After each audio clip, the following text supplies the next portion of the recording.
Well, Fifi's a B-29, used in World War II.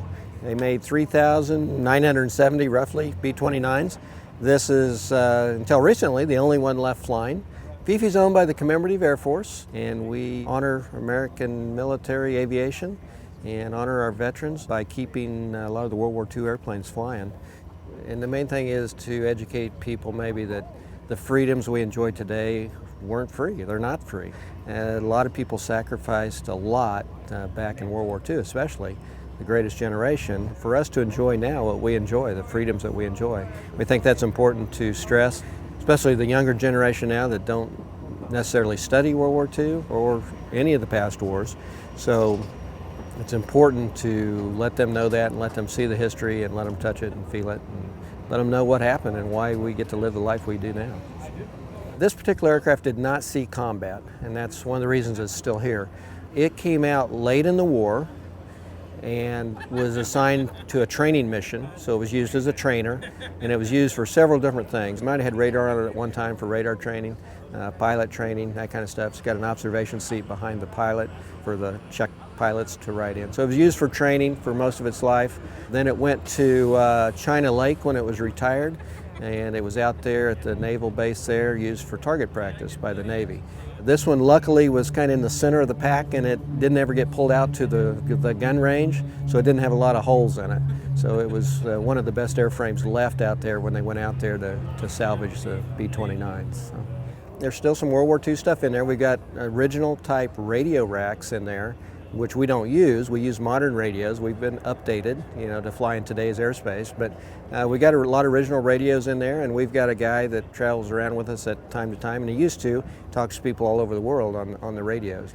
We got flare gun in there that they used when they were coming in. If they had a problem, they shot flares out so they knew. A lot of times there might have been 300 or 400 aircraft in a sortie that went out.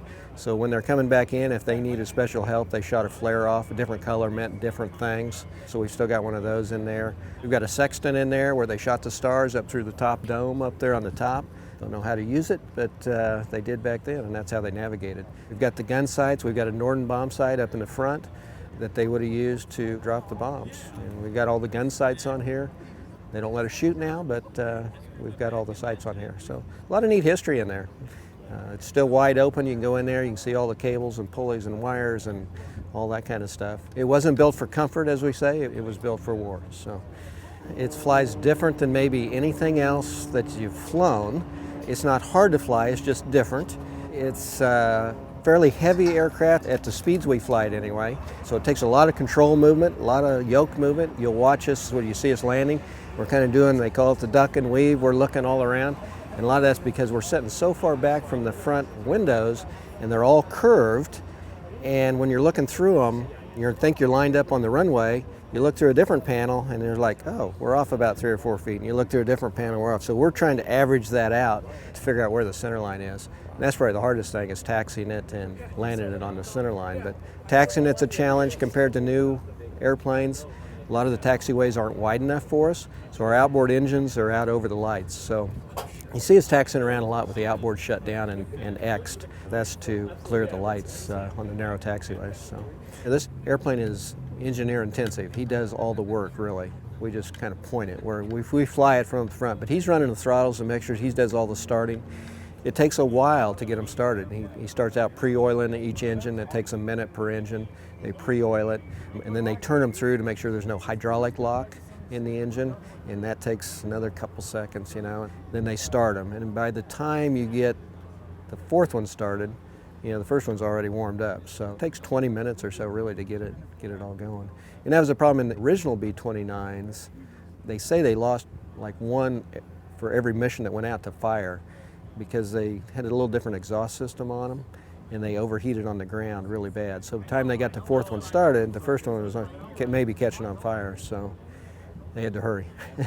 But we don't have that problem anymore. So I feel very privileged that I get to fly it, and there's probably 20 of us that are flying it roughly right now, and it's a real honor. It's a lot of fun. So anybody can come fly it, though. Just join the Commemorative Air Force and get with our group and get in the training loop and come fly. So.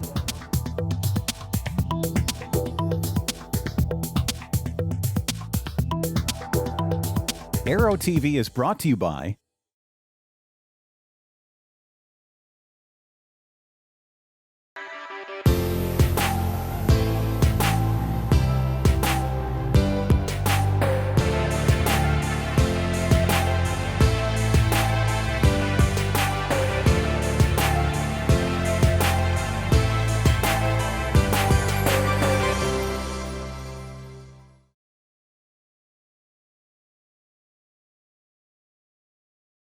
Sandia introduces the new SAI 340 Quattro TSO'd airspeed, attitude, altitude, and slip. With integral backup battery, safety never looked so good. See it now at www.sandia.aero.